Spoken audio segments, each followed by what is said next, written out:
di dalam menyampaikan investasi apapun, di samping potensi, saya selalu berimbang termasuk risiko. Risiko apa sih? Bahaya, akibat atau konsekuensi yang dapat terjadi karena proses yang sedang berlangsung atau kejadian yang akan datang. Dalam bidang asuransi, risiko dapat diartikan sebagai suatu kejadian ketidakpastian.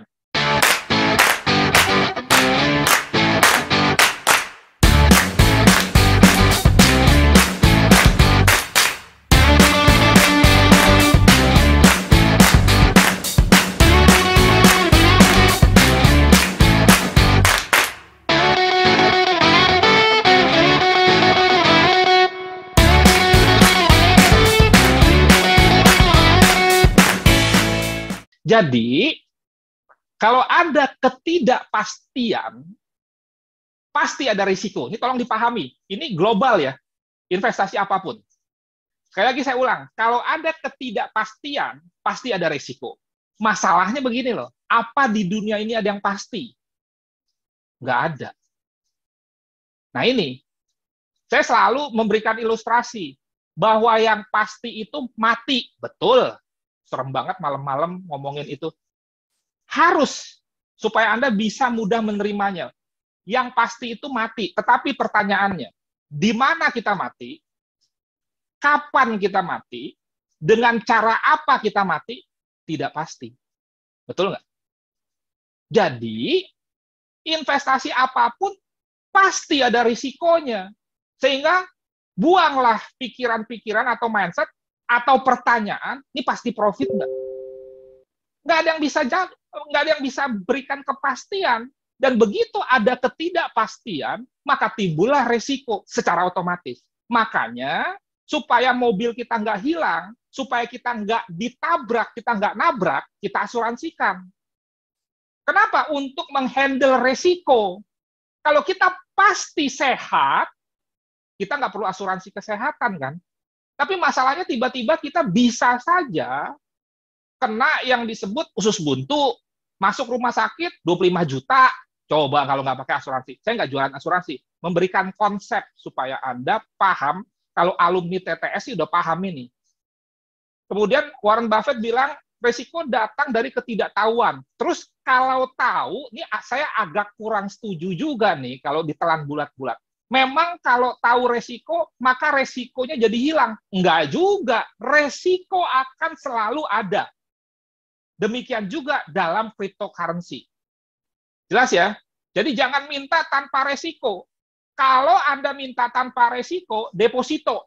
Deposito pun itu harus dijamin pemerintah dan bunganya sesuai dengan aturan. 4-3% setahun. Setuju ya?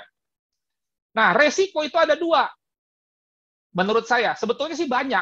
Resiko ini banyak. Ada resiko politik, ada resiko kebijakan pemerintah, dan dari sekian banyak, karena saya juga salah seorang asesor mengenai risk di BNSP, itu, bahwa yang disebut dengan resiko dalam hal trading adalah yang pertama, kejahatan dan kesalahan mengelola investasi. Jadi jenisnya nih, ada resiko kejahatan, yang kedua, ada resiko dalam mengelola investasi. Resiko kejahatan itu maksudnya apa? Ini, fraud, penipuan, scam. Ya, santen kapital. Nah, betul nggak? Nah, itu resiko kejahatan. Nah, nomor satu di dalam memasuki investasi, tangkal dulu resiko kejahatannya.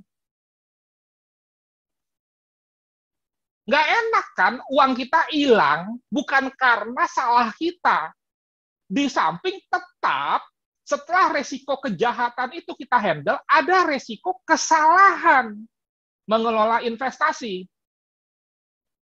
Jelas ya? Jadi jangan sampai Anda mengalami resiko kejahatan, uangnya dibawa kabur, santen kapital, mark I. Itu sebetulnya dari zaman dulu sudah ada yang disebut dengan MIA, betul nggak?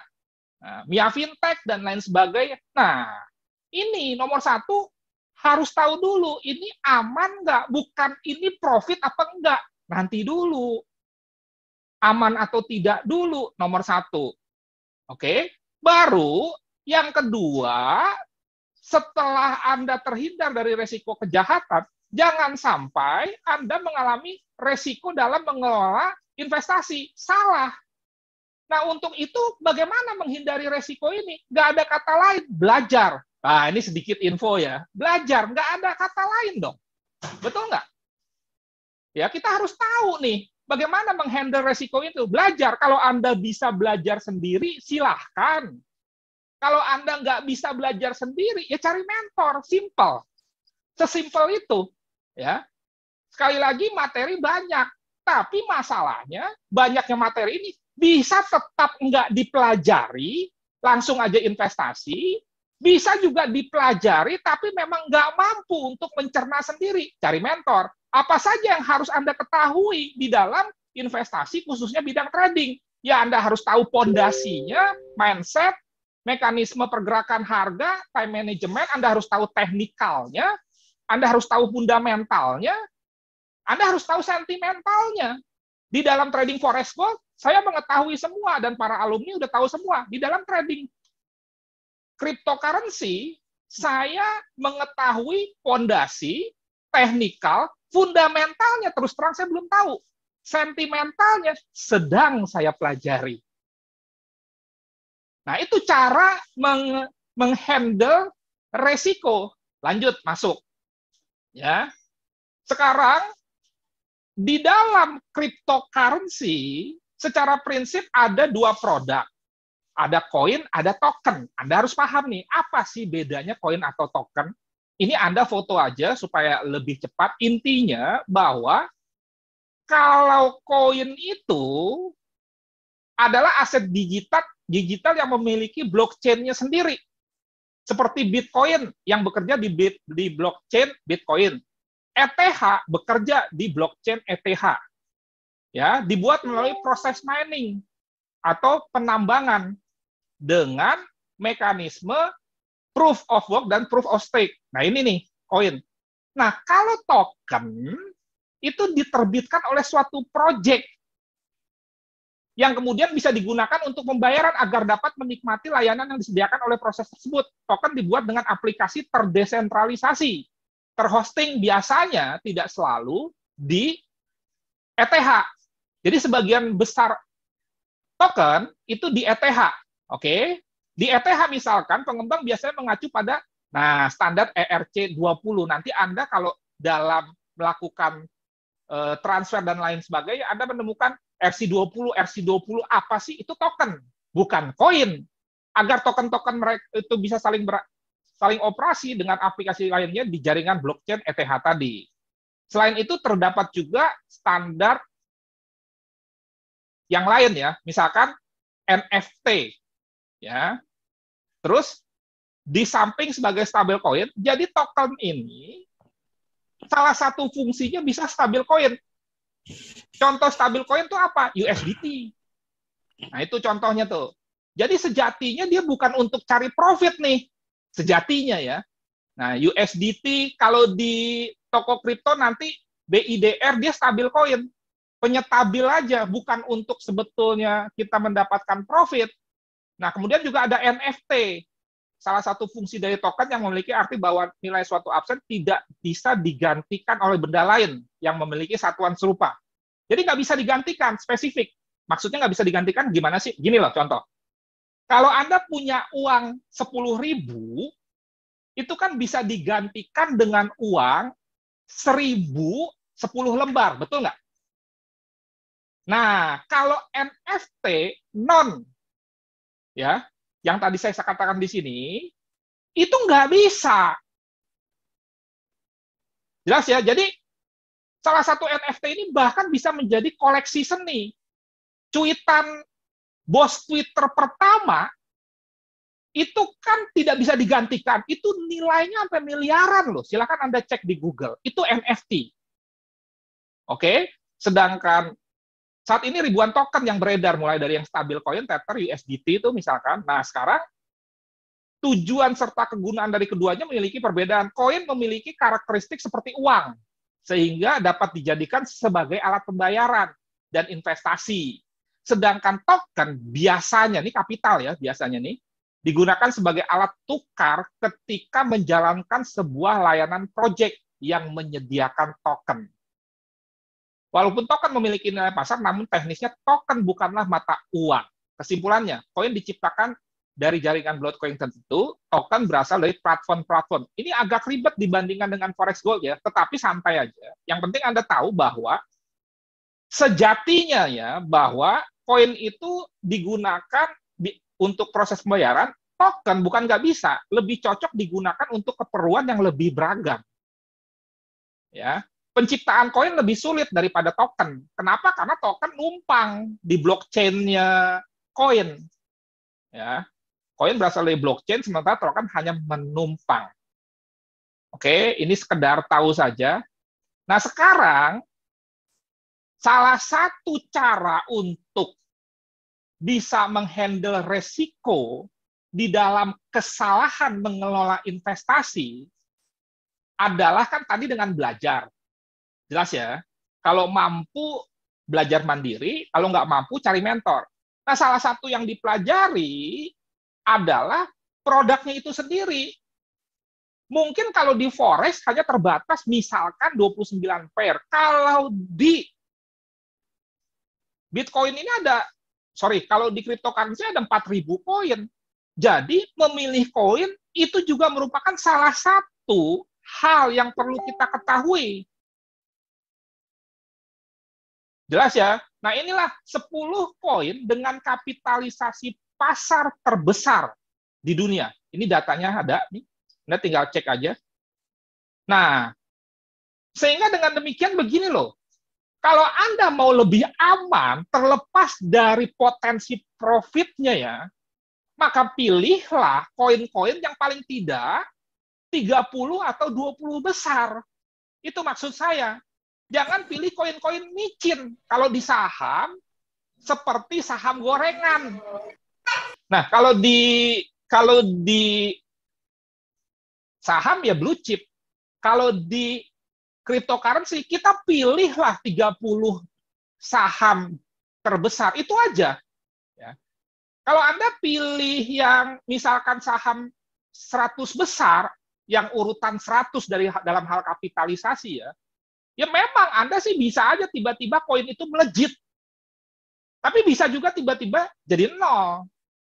Nah, tapi kalau 20-30 besar ya saya nggak pernah bilang pasti sih. Potensi untuk jadi nolnya itu hampir tidak ada. Sama seperti saham blue chip. Pertanyaannya, misalkan BBRI kita anggap seperti Bitcoin, BTC USD. BBRI bisa tutup nggak? Ya semua bisa, tapi potensi tutupnya itu kan udah hampir sangat dikit sekali. Masa namanya udah Bank Rakyat Indonesia, masa dibiarkan oleh pemerintah Indonesia tutup? Nggak akan mungkin. Nah, itu contohnya. Walaupun mungkin membeli saham BBRI itu tidak semenarik membeli saham Bukalapak.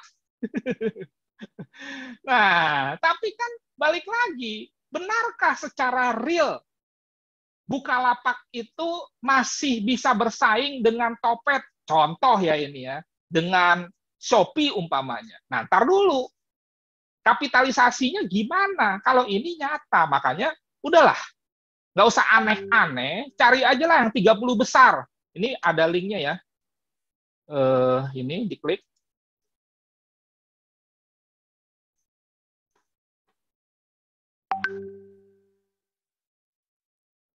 Nah, ini nih.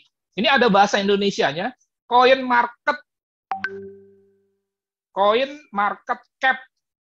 Koinnya pakai bahasa Inggris, cap-nya tuh kapital, CAP. Pakai bahasa Inggris. Kalau Indonesia /ID. Nah, inilah koin. Jadi Anda nggak usah repot-repot.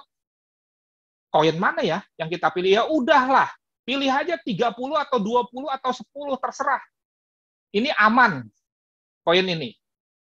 Jadi ingat ya, pada saat kita baru, kita harus mengutamakan menghandle risiko. Salah satu bentuk untuk menekan resiko dengan melakukan trading di mana koinnya itu masuk 30 besar. Nah, lanjut sekarang mengenai brokernya nih. Sekuritasnya. Ingat ya, kalau di saham namanya sekuritas. Kalau di Forex Gold namanya broker. Kalau di kripto namanya exchange. Nah, inilah 10 besar. Internasional ya. Binance, Coinbase, FTX, Kraken. Udah, nggak usah aneh-aneh sekali lagi. Buka account-nya, ya udah dari salah satu di antara 10 ini aja. Jangan aneh-aneh. Jelas ya? Sama aja gitu kan. Tiba-tiba brokernya apa itu? Broker santan kayak perasaan kelapa. Makanya nggak usah aneh-aneh gitu loh. Ini 10 besar. Kalau di cryptocurrency, 10 besarnya ini, menurut saya sebagai ilustrasi, sama seperti 10 big boy di Forex Gold. Ini kan kelas dunia. Jadi ini seperti Citibank, JP Morgan. Bayangkan, kalau di Forex Gold, Anda mau buka account di Citibank, Anda diminta dana berapa? DMA lah, ECN lah, STP lah, kan gitu. Bayangkan loh, big boy-nya. Jadi ini kelasnya tuh udah internasional. Kita kayak berhubungan langsung dengan Citibank-nya, JP Morgan-nya, Deutsche Bank-nya di kripto. Oke? Saya kembalikan kepada Anda. Menurut Anda aman nggak? Karena saya biasanya mengedepankan keamanan dulu, bukan potensi profit. Beda dengan yang lain. Jelas aman dong kalau kita buka account di sini, nggak ada cerita di bawah kabur seperti Santen Kopi, Kapital, Mark I, nggak ada. Dan kita nggak perlu Wiki FX, nggak perlu. Pokoknya lihat aja kapitalisasi pasarnya 10 besar, udah Anda mau ke misalkan Coinbase silahkan, Binance silahkan, yang penting 10 besar ini. Dan ini juga ada linknya, kalau Anda mau tahu yang lain, silahkan lagi. Apa perlu saya berikan lagi nih linknya? Nggak usah ya. 10 ini aja lah, udah.